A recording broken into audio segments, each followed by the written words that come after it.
Hello' everyone, মাছেৰে টেঙাৰ আঞ্জা খাই কোনে কোনে ভাল পায় মোক জনাবচোন। এয়া মই মাছ কাটি বাছি চাফা কৰি ইয়াত নিমখ হালধি সানি লৈছোঁ। ইয়াত কেৰাহীত তেল গৰম হৈছে, এয়া মাছখিনি দি দিলোঁ। আজি মানে মই এটা টেঙাৰ আঞ্জাৰ ৰেচিপি বনাম। থাম্বনেইল দেখি গমেই পাইছে, বিলাহীৰে টেঙা মাছৰ জোল। অতি সহজ ৰেচিপি, আপোনালোকে বহুতে বনাব জানে, তথাপিও মই বনাইছোঁ যেতিয়া মই বোলো শ্বেয়াৰ কৰি দিওঁ। যোনে যোনে নাজানে তেওঁলোকে শিকিব পাৰিব। এনেকৈ মাছখিনি দেখিছেনে ভাজি লৈছোঁ। মই ভাঙন মাছ লৈছোঁ আৰু এইফালে মই বিলাহী, পিঁয়াজ, জলকীয়া বঢ়িয়াকৈ কাটি ৰেডি কৰি থৈ দিছোঁ। আৰু এটা মেইন বস্তু আছে যিটো নহ'লে আধৰুৱা আমাৰ আঞ্জা, সেইটো হ'ল আলু। সেয়া আলু আৰু এইফালে আমাৰ মাছ ভাজি হৈ গ'ল। মাতটো অকণমান ভাঙি আছে, তাৰ কাৰণে বেয়া নাপাব, চৰ্দি লাগি অৱস্থা নাই। আৰু এইফালে গোটেইখিনি মাছ মোটামুটি ভজা হৈ গ'ল। এইফালে কেৰাহীত তেল গৰম হৈয়ে আছে। মই জলকীয়া, পিঁয়াজ আৰু থেকেৰা টেঙা পিচ লৈছোঁ, সেইখিনিও দিম মই বিলাহী জলকীয়া, পিঁয়াজ, আলু দি মেলি গোটেইখিনি ভাজি ল'ম।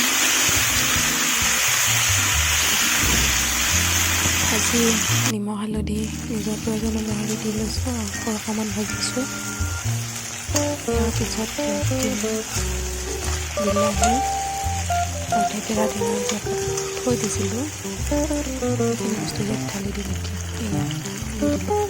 এতিয়া এইখিনি আৰু লৰাই থাকিম আৰু ভাজি ল'ম।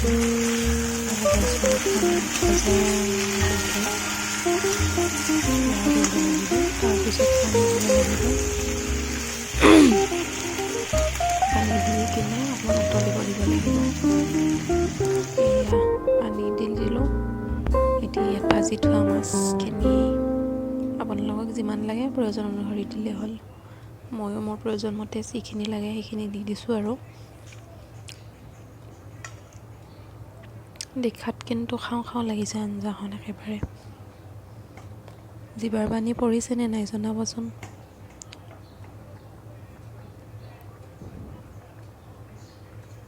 এয়া উতলি আছে আঞ্জা।